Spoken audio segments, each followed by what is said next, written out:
여러분, 오늘 종교개혁주일입니다. 저희 전 세계 모든 개신교회가 10월 마지막 주는 종교개혁주일로 드립니다.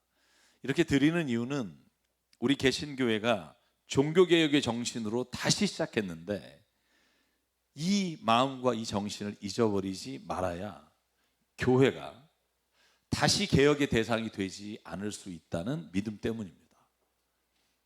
여러분, 영원히 무너지질 것 같은 예루살렘 성전, 왜요? 하나님이 세우셨거든요.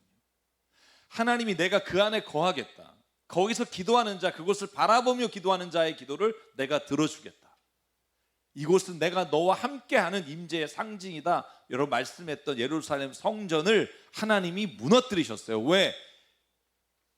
하나님의 자녀로 부르심을 받았으나 하나님의 자녀답게 살지 않을 뿐만 아니라 오히려 그것이 특권이 되어 다른 사람을 짓누르는 도구가 된 모습을 보시고 하나님은 성전을 허물으셨어요. 여러분, 성경에 나오는 우리가 첫 번째 종교개혁이라고 부르는 사건이 하나 나옵니다.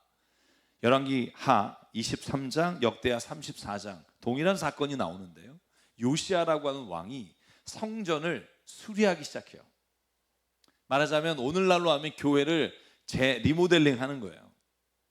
그렇게 고치는데 hil기야라고 하는 대제사장이 왕이요, 여기에 지금 무슨 말씀이 있는데요, 보니까 모세가 쓴 토라예요. 모세가 쓴 하나님의 말씀이 발견됐는데 깜짝 놀란 거예요. 왜냐하면 그 안에 써 있는 것을 하나도 지키며 살지 않았던 거예요. 특별히 여러분, 역대하 33장을 보면 거기에서 유월절이라고 하는 거 하나님이 출애굽과 함께 지키라고 주셨는데 단 한 번도 지킨 적이 없다고 나와요. 요시야 왕 때, 여러분 요시야 왕이요, 남유다가 거의 망하기 직전에 바로 그 왕이, 그러니까 이스라엘이 세워지고 하나님의 말씀대로 유월절을 지킨 적이 없다는 거예요. 깜짝 놀라고 옷을 찢고 하나님 앞에 통곡하며 우상을 없애고 말씀대로 살겠습니다라고 모든 국민에게 선포한 것이 요시야의 종교개혁이라고 말합니다. 여러분, 그럼에도 불구하고 죄의 관영함과 하나님 앞에 돌아오겠다는 그 말 다짐을 지키지 않은 거로, 여러분 열왕기하 23장 27절에 주님이 이렇게 말씀하셨습니다. 그래서 주님께서는 이렇게 말씀하셨다. 이스라엘을 내가 외면하였듯이 유다도 내가 외면할 것이요, 내가 선택한 도생 예루살렘과 나의 이름을 두겠다고 말한 그 성전조차도 내가 버리겠다. 하나님이요, 요시야가 그렇게 개혁을 했음에도 불구하고 그 이후에 나오는 이제 나온 모든 왕들과 백성이 하나님께 돌아오지 않음으로 인해 내가 그렇게 이름을 두겠다고 맹세한 성전을 내가 헐어버리겠다라고 말씀하셨고 그 일이 이루어졌습니다. 여러분, 우리가 그리고 소위 말하는 종교개혁이라는 것이 1517년 루터라고 하는 사람이 캐톨릭 교회를 향해서 95개 주의 방만문을 붙이면서 시작한 것을 우리가 종교개혁이라고 부릅니다. 너무나 많은 사건이 있었으나 요약하면 이런 거예요. 교회에서 사제가 특권을 유지하기 위해 성경 말씀을 독점하고 누구나 성경을 읽을 수 없게끔 번역하는 것을 금지하고 1500년을 무려 1500년을 성경을 독점하며 특권을 유지하고 살았어요. 그러다가 정말 멋있는 성전, 베드로 성전, 여러분 우리가 보면 유럽에 가면 큰 그 캐톨릭 처치가 있잖아요. 그 교회들을 세우다가 재정이 모자라니까 결국은 여기에 당신들이 헌금을 하는 순간 하나님이 당신들의 죄와 연옥에 있는 부모의 죄와 가까운 사람의 죄도 다 용서해 주신다고 하는 면죄부를 팔아서 교회를 세우는 것을 보고 루터가 시작한 것이 종교개혁입니다. 더 이상 회복 불능해 보이는 기독교, 교회, 성전이 자기의 기능을 다하지 못할 때 하나님은 개혁을 일으키셔서 다시 말씀으로 돌아가도록, 다시 특권을 누리는 게 아니라 섬김의 자리로 가도록 이끄셨던 것이 종교개혁입니다. 오늘 저는 이 종교개혁의 은혜와 정신이 오늘 우리 교회와 한국뿐 아니라 모든 전 세계 교회의 방향과 그리고 이끌어가는 방법이 되기를 주님의 이름으로 축복합니다.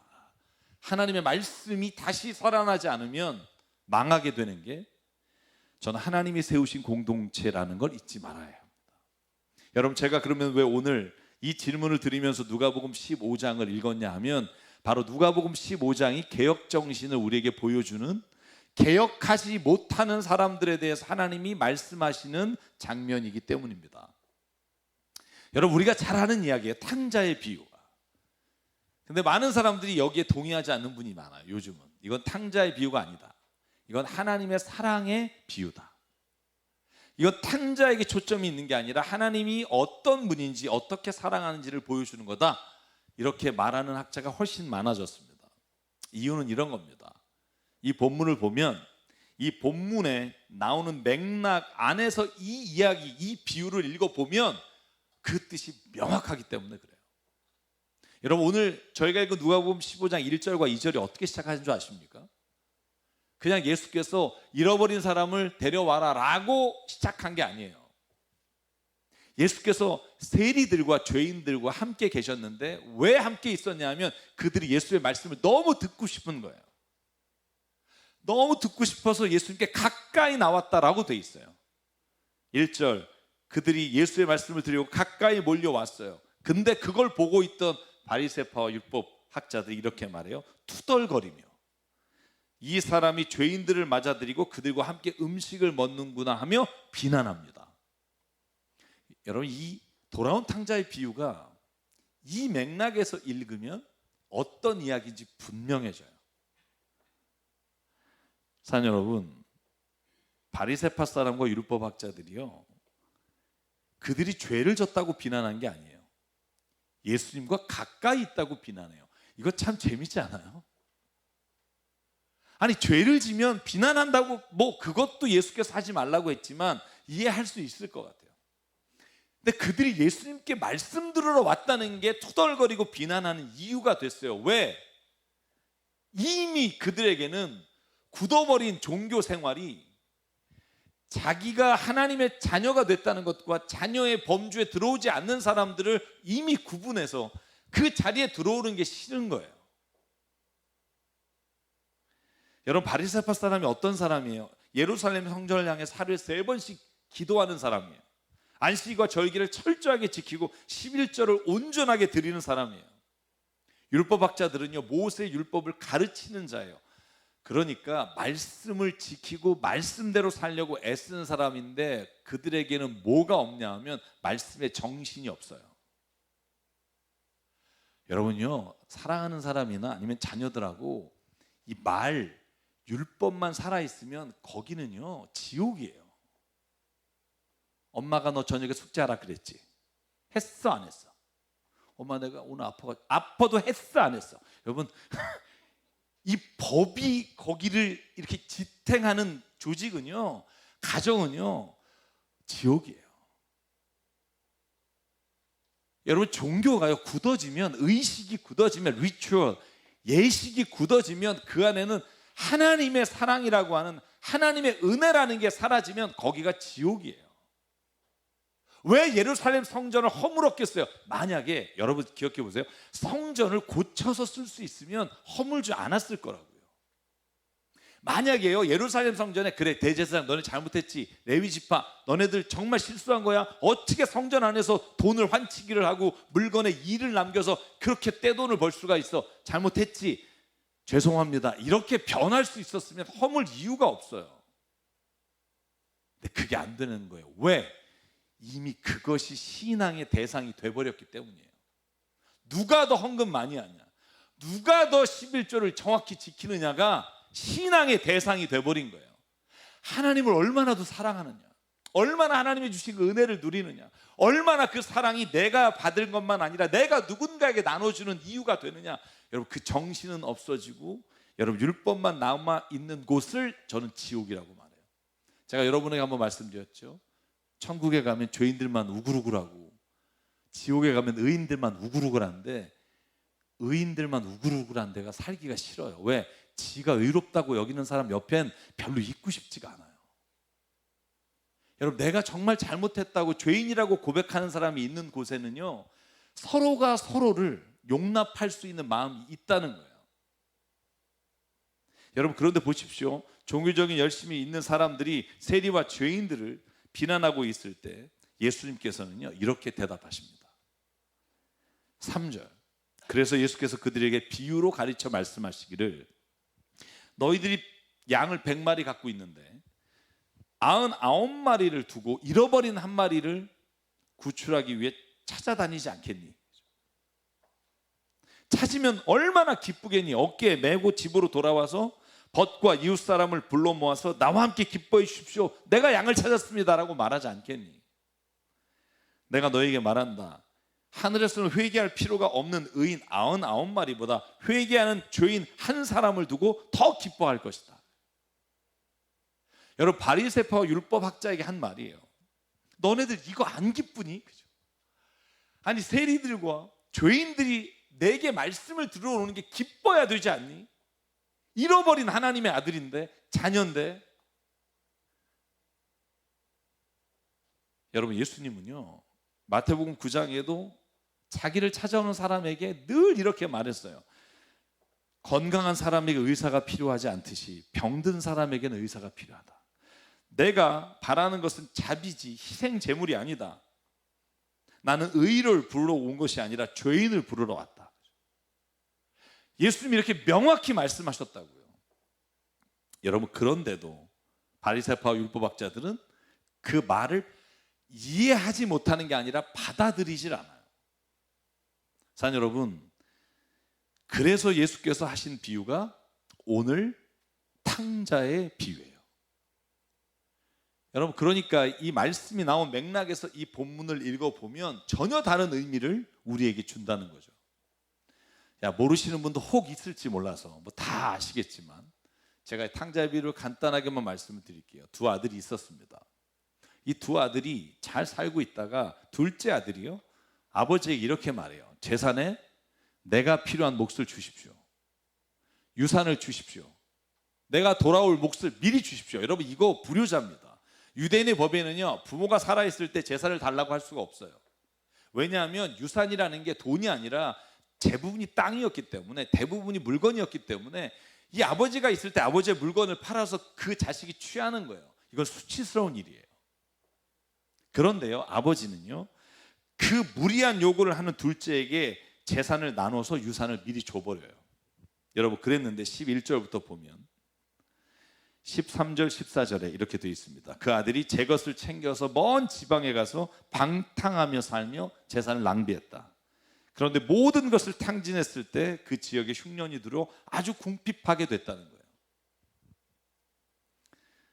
여러분, 그렇게 됐을 때, 정말 먹을 게 없어졌을 때, 바닥에 갔을 때 그때 떠오르는 사람이 누구냐 하면 아버지예요. 아버지. 여러분, 자녀들이 지금 속 썩이는 분이 있을 거라고 생각해요. 근데 저는 이 믿음이 필요하다고 생각해요.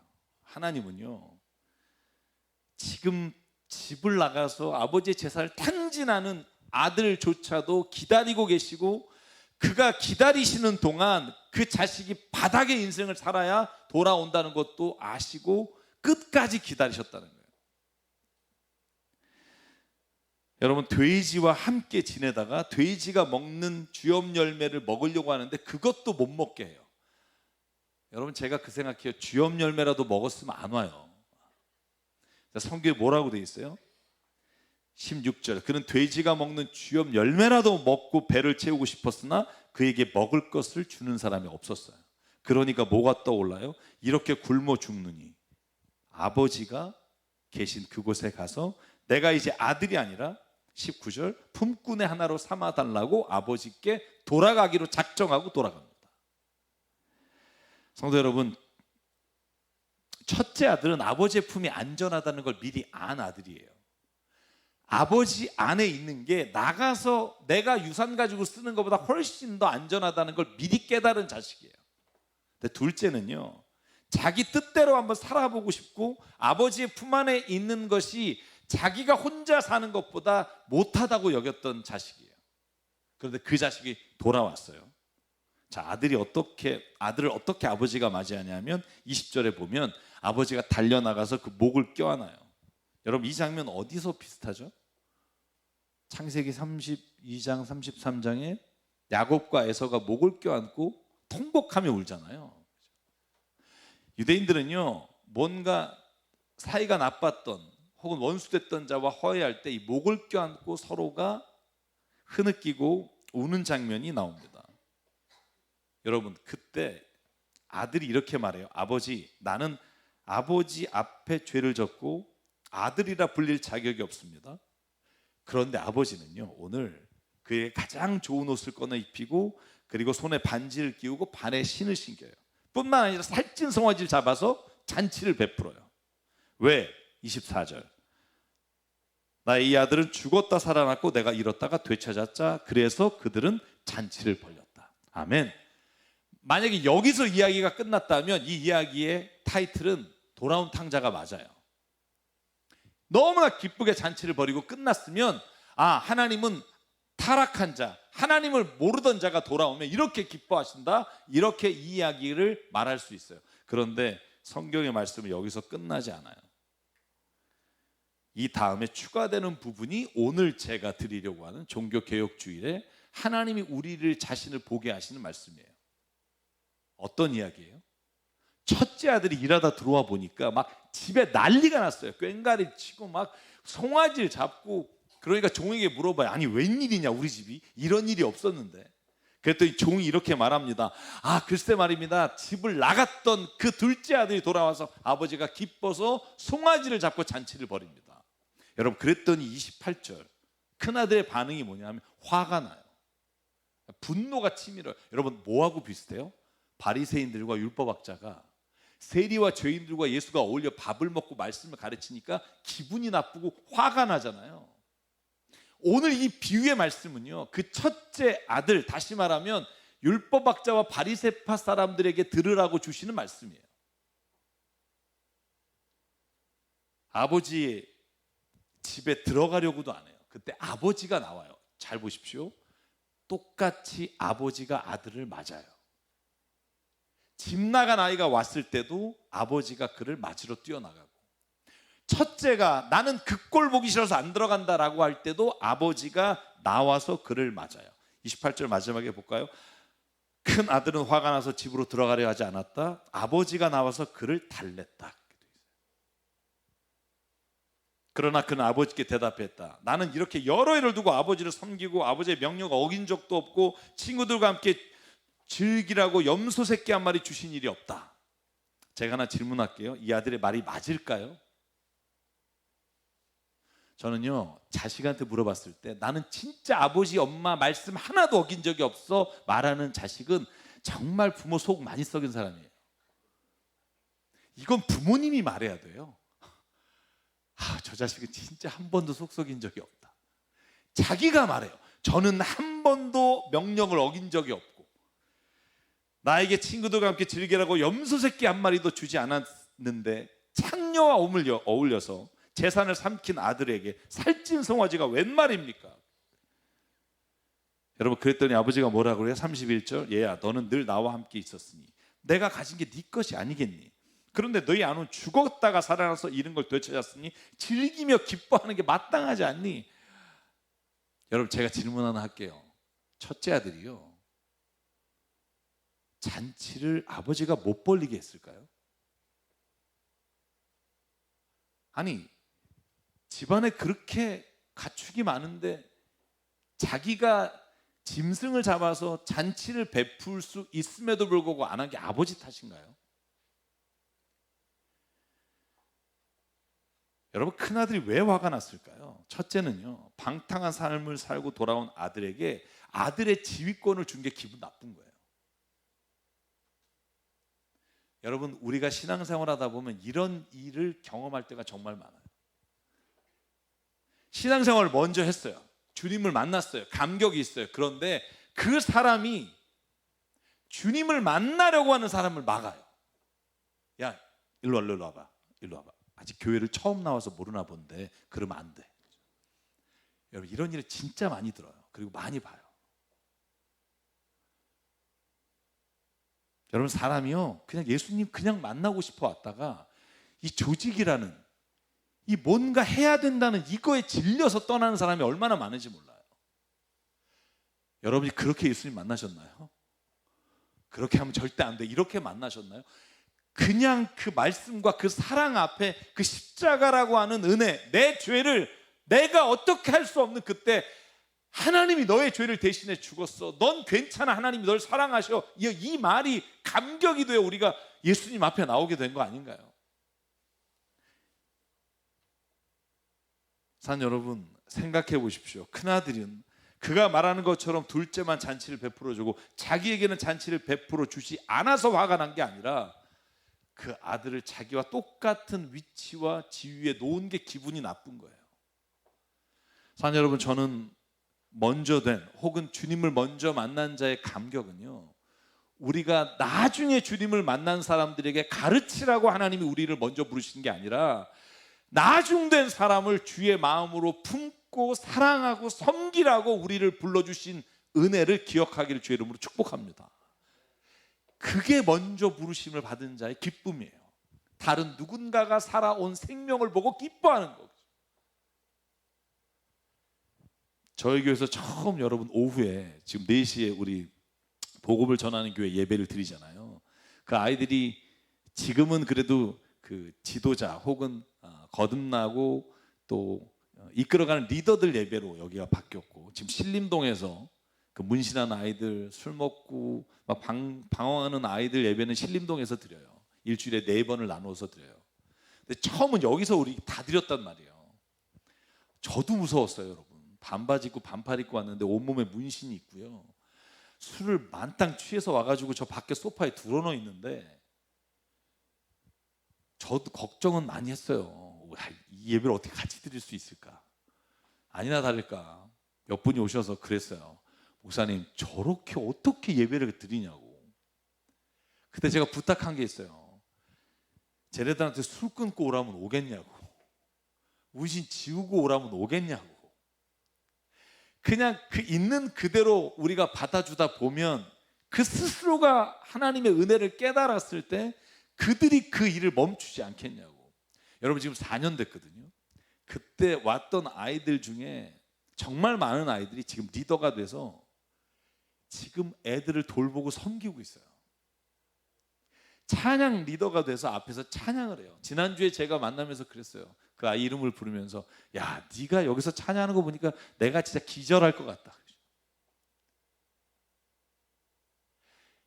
먼저 된 사람이 뭐냐고요? 먼저 된 사람은 하나님의 마음으로 하나님이 보시는 걸 보는 사람이 먼저 된 사람이에요. 먼저 구원받은 자의 기쁨이 뭐냐고요? 우리가 구원받은 기쁨이 아니라 우리가 먼저 구원받은 자가 하나님 앞에서 새로 나와 하나님을 만나고 감격하여 그가 변화되는 걸 보는 기쁨이 우리의 기쁨이 돼야 돼요.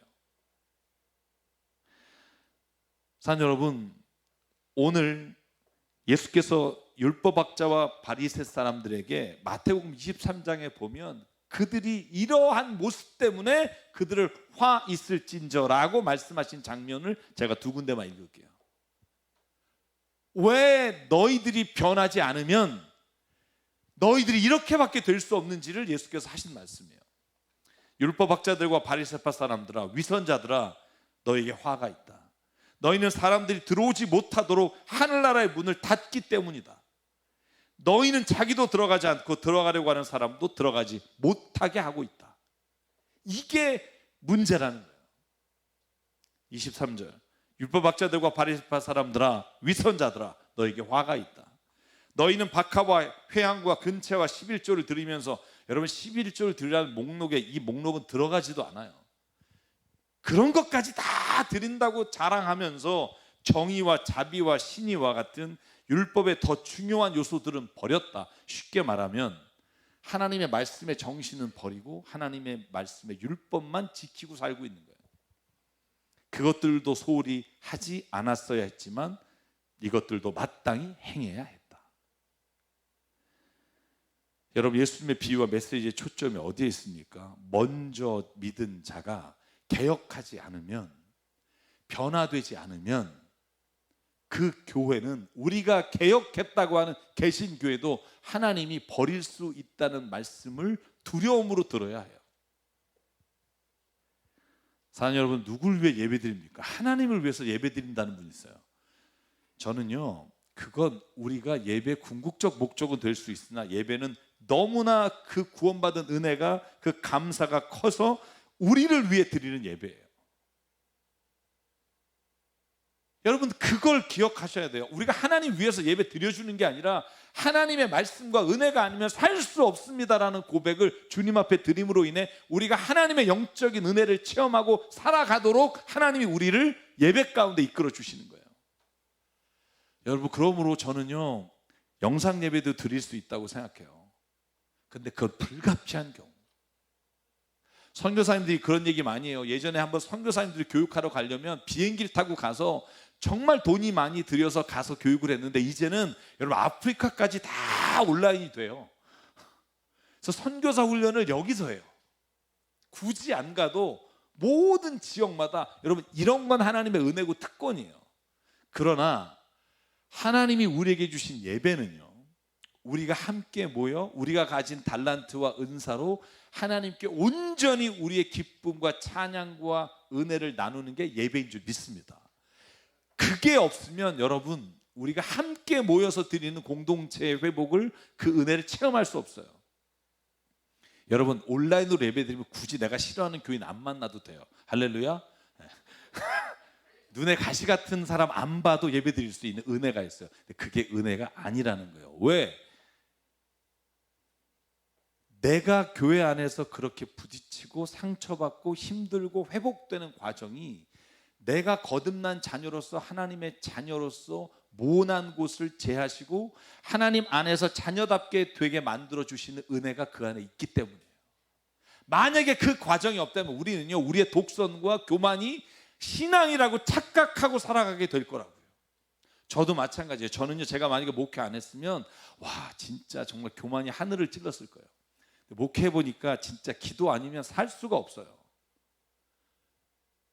이건 정말 내가 한 거가 아닌 거, 이거 구분도 안 되고 막 너무 힘들 때가 있어요. 그래서 하나님이 목회를 시켰구나라는 고백을 할 수밖에 없어요. 여러분, 오늘 바리새파 사람들과 율법학자들처럼 죄인들이 예배 자리에 나온 것을 보고 와, 저 사람이 여기 왜 얼쩡거려가 아니라 와, 하나님이 저 사람까지 부르셨네라는 감격의 고백이 있는 공동체가 되길 주의 이름으로 축복합니다.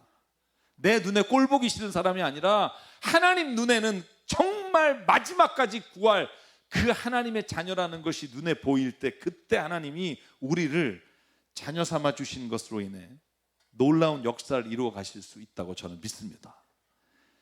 질문 하나 드릴게요. 여러분은요, 첫째 아들과 둘째 아들 중에 누구 손을 들어주고 싶으세요? 그래도 첫째가 아버지 곁에서 아버지하고 같이 계속 있었는데 첫째가 아무래도 하나님이 더 예뻐하시지 않을까요? 아니면 둘째가 그래도 죄를 깨닫고 회개하고 돌아왔으니까 하나님은 둘째를 더 사랑하시지 않을까요? 여러분, 한번 마음속으로 누구를 더 사랑하실까요? 여보세요?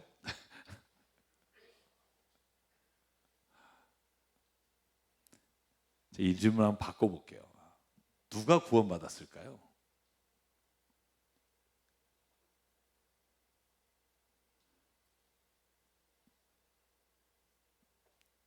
저는 오늘 비유에 나오는 이 두 아들은 모두 하나님의 자녀로서 하나님이 구원 안에 있었다고 믿어요.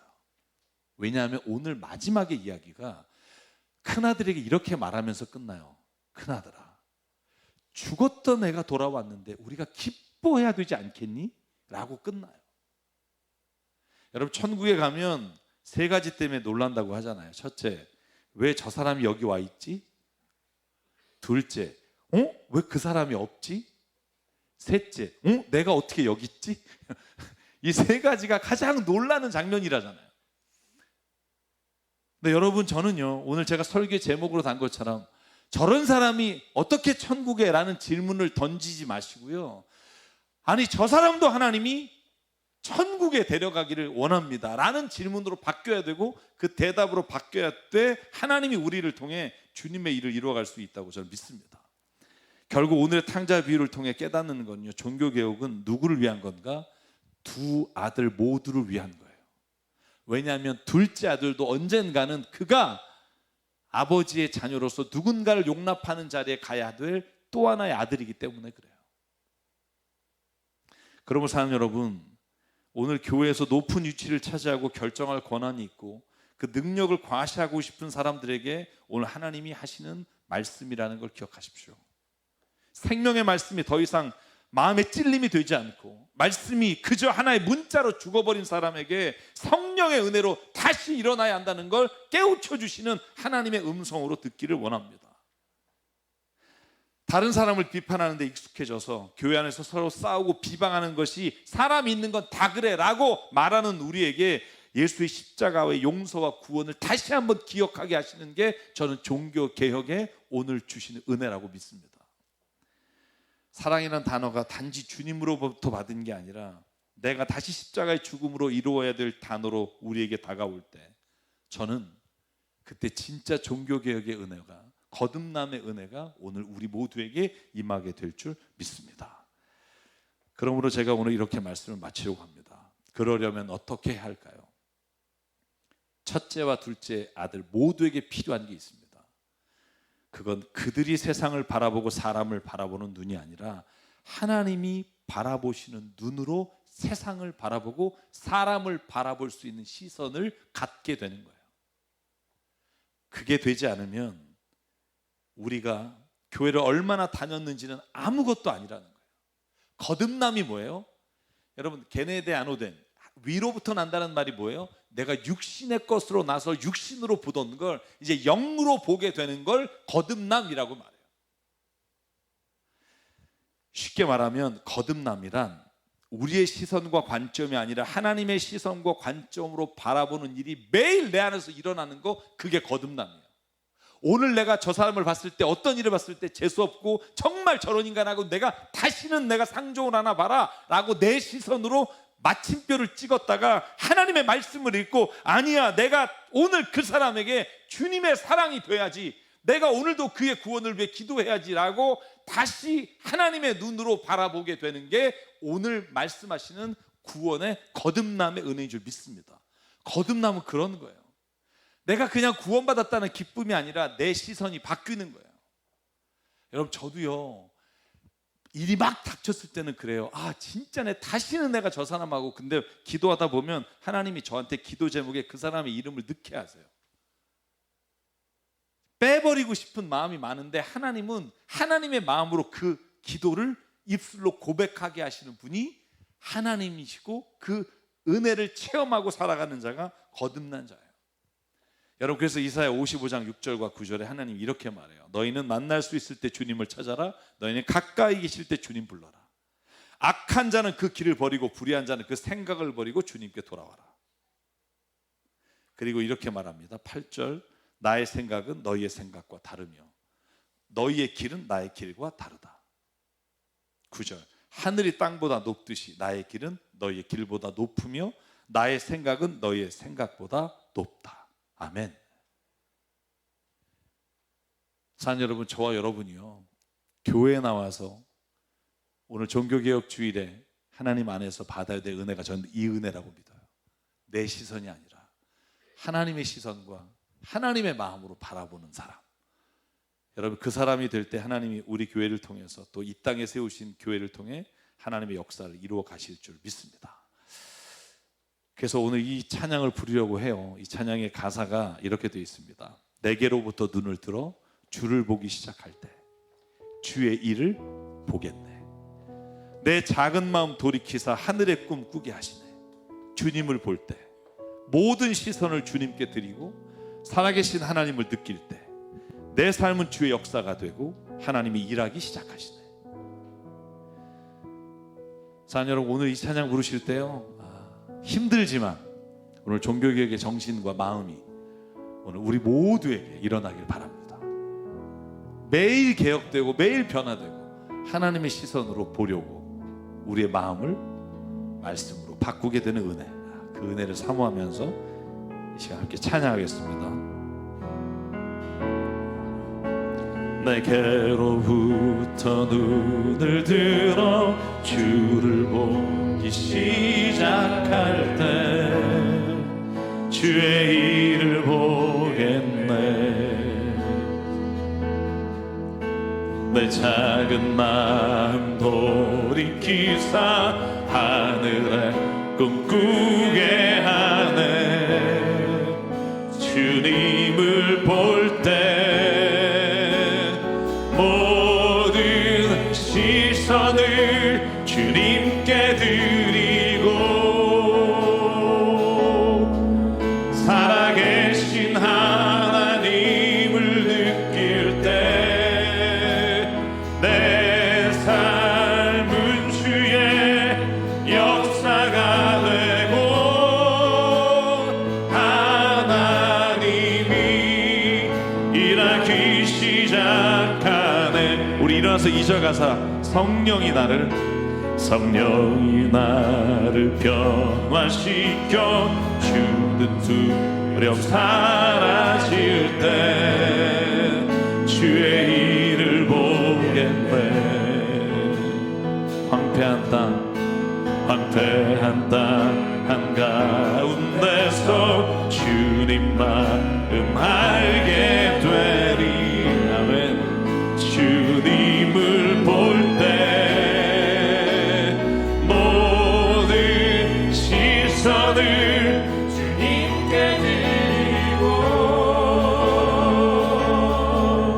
전능하신 하나님을 느낄 때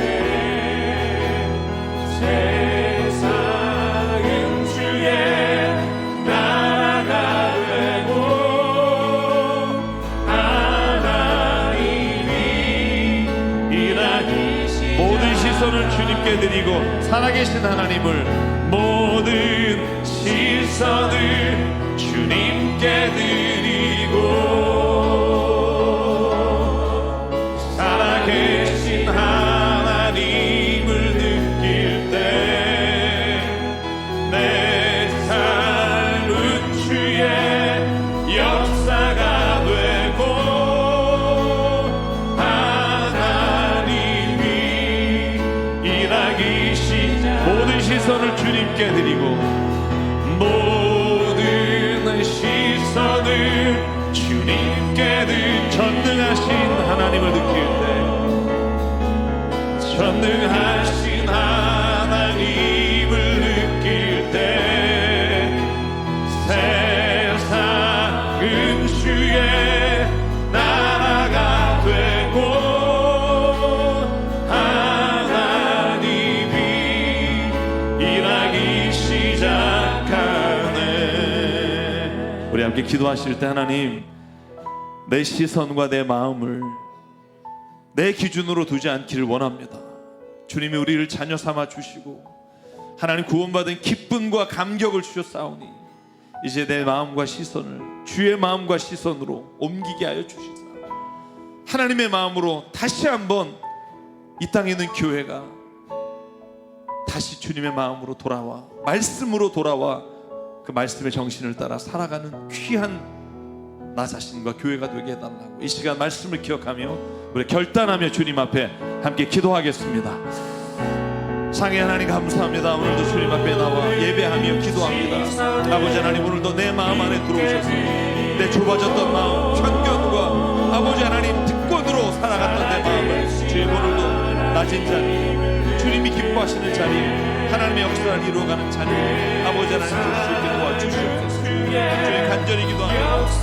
내가 내 힘으로 하나님 이룬 것이 아니라 하나님의 자녀의 권수와 하나님의 자녀의 이름으로 아버지 하나님 이 모든 일을 이루어가게 도와주시옵소서.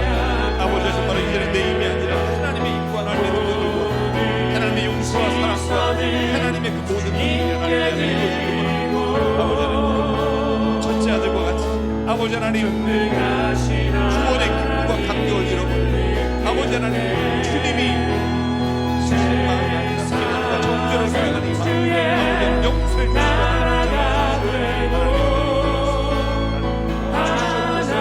아버지 영광과 하나님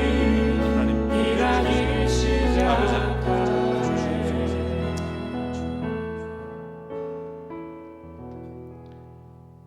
주님 오늘도 큰아들로 불러주시고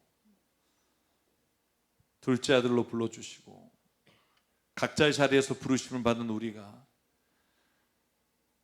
인간의 욕심의 시선 인간과 비교하는 시선, 경쟁하며 미워하는 시선이 아니라 하나님이 기뻐하시는 시선, 하나님의 용서의 시선과 사랑의 시선으로 우리가 서로를 바라볼 수 있도록 주님 우리를 인도해 주시고 우리를 훈련시켜 주시고 우리를 변화시켜 주시옵소서.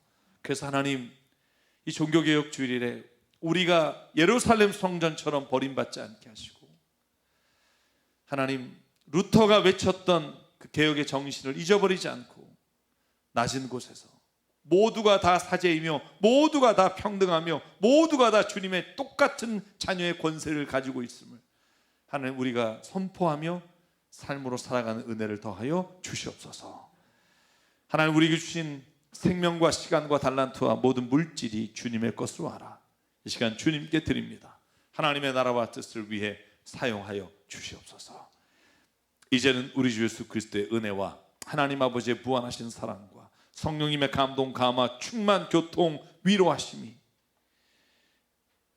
이제 다시 우리 안에서 거듭남의 은혜와 기쁨을 누리며 살아가기로 다짐하는, 종교개혁의 정신을 우리의 삶에서 실천하며 살기를 다짐하는 여긴 한 분 한 분 머리 위에, 그 직장과 그 가정 위에 주님 세우신 새삼교회 위에 지금부터 영원토록 함께 하시기를 간절히 축원하옵나이다. 아멘.